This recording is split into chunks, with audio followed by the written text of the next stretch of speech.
Hello student, I am Vivek Mathur. Welcome back my YouTube channel. इस video में हम दोस्तों क्लास 11 के हैंड राइटिंग नोट्स प्रोवाइड कराने वाला हूं दोस्तों। तो चलिए शुरू करते हैं। पार्ट नंबर 1 है रासायनिक की मूल अवधारणाएं। रासायनिक की मूल अवधारणाएं क्या हैं? ब्रह्मांड में 9 ग्रह सूर्य की परिक्रमा लगाते हैं जो द्रव्य तथा ऊर्जा से मिलकर बने होते हैं। किससे बने होते हैं?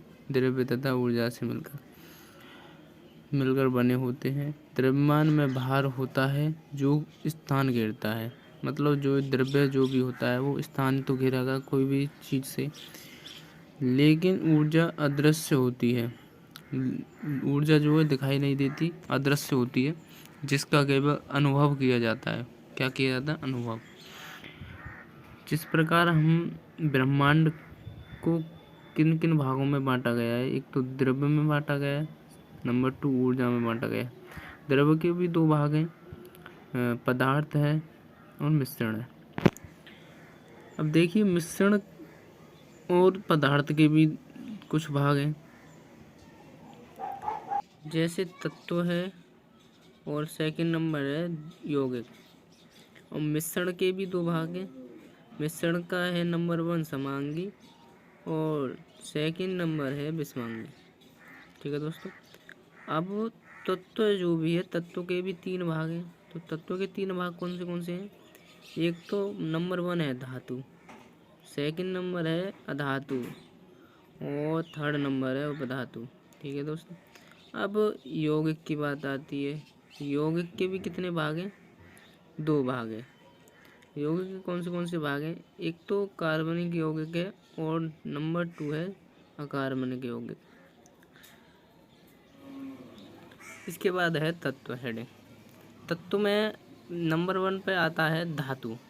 तो धातु क्या होता है दोस्तों? वे तत्व जिनमें विद्युत चमक होती है, विद्युत की, आधात वर्धनीयता, तन्यता, आधात वर्धनीयता या तन्यते हैं। तन्यता का मतलब है तन्ने वाली चीज, आदि गुण पाए जाते हैं। स्वयं विद्युत के सुचालक होते हैं, विद्युत कहलाते हैं। जैसे एग्जाम्पल है सोडियम है आपकी, मैग्नीशियम है, आयरन है आदि। अब नंबर सेकंड पर बात आती है अधातु। अधातु क्या होते हैं दोस्तों? वे तत्व जिनमें क्षण भंगुरता पाई जाती है एवं विद्युत के कुचालक होते हैं। मतलब विद्युत के वो सुचालक थे धातु, मतलब जिसमें धारा प्रवाहित हो रही थी। इसमें अधातु में धारा प्रवाहित नहीं होती है, वो विद्युत के कुचालक होते हैं, अधातु कहलाते हैं। जैसे कार्बन हो गया आपका दोस्तों, और सल्फर हो गया, फास्फोरस हो गया। जैसे आपने देखा होगा कि बिजली के तार पर कार्बन आ जाए तो उसमें लाइट नहीं जाती, पहले उसे साफ करना पड़ता है दोस्तों। तो इसी प्रकार इसका एग्जाम्पल अधातु का क्या है? कार्बन। नंबर 3 है उपधातु। वे तत्व जिसमें धातु तथा अधातु के गुण पाए जाते हैं उसे हम उपधातु कहते हैं। जैसे है आर्सेनिक है, एस्टिमनी आदि। अब बात करते हैं यौगिक। वे पदार्थ जिनमें तत्व निश्चित अनुपात में दिए होते हैं उन्हें यौगिक कहते हैं। तत्वों के यौगिक बनने के बाद तत्वों के ग्रह समाप्त हो जाते हैं। तो दोस्तों क्या समाप्त हो जाते हैं? उन तत्व जो भी बनता है उसके बाद ग्रह समाप्त हो जाते हैं। जैसे हम मान लीजिए एग्जाम्पल में H2O है, यौगिक है जिसमें 2 तत्व H व O 1:8 में दिए होते हैं। तो इनका जो भी H2O जब मिलता है तो इनके तत्व के यौगिक बनने पर ग्रह खो जाते हैं, ये आपस में मिल जाते हैं। जैसे नोटों में बात कह रहा है कि यौगिक बनने के बाद तत्वों के गुण समाप्त हो जाते हैं, अतः तत्व अपना अस्तित्व खो देता है। ठीक है, तो क्या है? तत्व अपना अस्तित्व खो। नोट में अब कहते हैं यौगिक बनने के बाद तत्वों के गुण समाप्त हो जाते हैं, अतः तत्व अपना अस्तित्व खो देते हैं। जैसे हम एग्जाम्पल लेते हैं, Na पानी में ज्वलनशील है और जबकि Cl विषैला होता है, और ये दोनों मिलकर क्या बनाते हैं? नमक का निर्माण करते हैं। जबकि जब Cl विषैला है तो हम नमक को खाते हैं, तो ये दोनों और यौगिक अपना क्या खो देते हैं? अस्तित्व खो देते हैं। तभी तो NaCl नमक बनता है। तो NaCl में ये गुण नहीं पाए जाते हैं। यौगिक दो प्रकार के होते हैं, मतलब ये जो ज्वलनशील मतलब और विषैला, ये दोनों गुण नहीं पाए जाते हैं। दो प्रकार के होते हैं यौगिक, कौन से कार्बनिक यौगिक। इनमें कार्बन का होना आवश्यक है। जब कार्बनिक यौगिक तो कार्बन तो पाया ही जाएगा। ये सजीव स्रोतों में पाए जाते हैं, जैसे एसिटिक अम्ल CH3COOH, यूरिया NH2CONH2, फॉर्मिक अम्ल HCOOH आदि अकार्बनिक यौगिक। इनमें कार्बन का होना आवश्यक नहीं है। जब अकार्बनिक है तो इसमें क्या है, कार्बन का नहीं होना है, मतलब इसमें नहीं पाए जाएंगे, तथा ये निर्जीव स्रोता से में पाए जाते हैं। इसमें पाए जाते हैं निर्जीव स्रोता में। अकार्बनिक यौगिक, इसमें कार्बन का होना आवश्यक नहीं है तथा ये निर्जीव स्रोतों में पाए जाते हैं, जैसे सल्फ्यूरिक अम्ल H2SO4, कास्टिक सोडा NaOH और कास्टिक पोटाश KOH आदि। नोट में CO, CO2, H2O, CO3 इसके लवण में कार्बन होते हैं। अब नंबर मिश्रण की बात आती है। मिश्रण, जब दो या दो से अधिक पदार्थ अनिश्चित या अनुपात में मिलते हैं तो मिश्रण बनता है। अब मिश्रण दो प्रकार का होता है, जैसे समांगी मिश्रण है। समांगी मिश्रण में क्या है दोस्तों, इनमें अवयव समान प्रकार से विपरीत होते हैं, जिन्हें आंखों द्वारा या सूक्ष्मदर्शी द्वारा नहीं देखा जा सकता है, जैसे स्टेन लेंस या स्टील या हवा। ये इन सभी को हमें, भाई आप इतना तो जानते होंगे कि स्टेन लेंस या स्टील हवा को कैसे देख लेगा, तो इसी प्रकार ये समांगी मिश्रण है।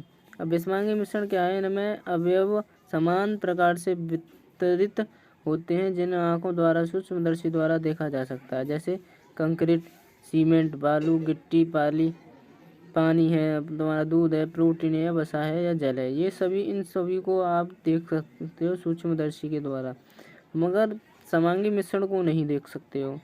ठीक है दोस्तों। अब बात आती है कि यथार्थता क्या होता है, कि किसी भी राशि का प्रायोगिक मान तथा वास्तविक मान के अंदर को यथार्थता या त्रुटि कहते हैं। जैसे व्यंजक चूर्ण में 30.56% क्लोरीन पाई जाती है, लेकिन प्रयोग द्वारा 30.78 व 30.84% पाई गई, तब नंबर 1 में है 30.78 माइनस 30.56, तो ये 22% निकली। नंबर 2 में देखिए, 30.84 माइनस 30.56 माइनस 28% निकली दोस्तों। अब परिशुद्धता में किसी भी राशि का मापन कितनी भी गहराई से किया गया है, इसे परिशुद्धता कहते हैं। जहाँ पिता कम होती है, यथार्थता कम होती है, वह मान शुद्ध होता है। जहाँ यथार्थता अधिक होती है, वह मान कम शुद्ध होता है। सार्थक अंक, किसी भी राशि में कुल अंकों की संख्या को सार्थक अंक कहते हैं। अंतिम सार्थक अंक का मान निश्चित होता है दोस्तों। अब उसी प्रकार है सार्थक अंक ज्ञात करने के नियम। नंबर 1 नियम है, सभी अशून्य अंक सार्थक अंक होते हैं। जैसे 21.5, तो इसमें सार्थक अंक क्या है, 3। देखिए तीनों है, 2 भी है, 1 भी है और 5 भी है, ये तीनों सार्थक अंक हैं।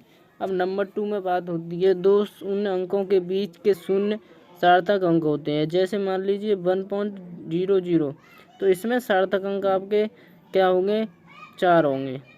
ठीक है दोस्तों। तो 0 से पहले पॉइंट को भी लिया जाता है।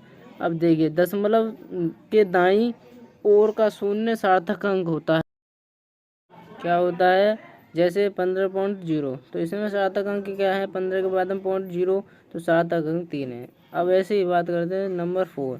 प्रथम अशून्य अंकों के बाईं ओर के शून्य अंक नहीं होते हैं, जैसे क्या होते हैं, 0.0015, तो इसमें सार्थक अंक 2 हैं। अब उस प्रकार ये मूल राशियाँ कैसी होती हैं, राशियाँ और मात्रक। लंबाई का मात्रक है मीटर, द्रव्यमान का मात्रक है किलोग्राम और समय का मात्रक है सेकंड। ताप का मात्रक है केल्विन और ज्योति तीव्रता का मात्रक है कैंडेला। विद्युत धारा का मात्रक है दोस्तों एम्पियर और पदार्थ का मात्रक है मोल। इसी प्रकार ये चैप्टर आपका अभी कंप्लीट नहीं है। वीडियो ज़्यादा लंबी ना हो इसलिए हमने इतनी ही बनाई।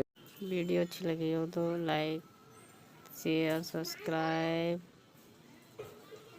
बेल आइकन प्रेस करना ना भूलें दोस्तों।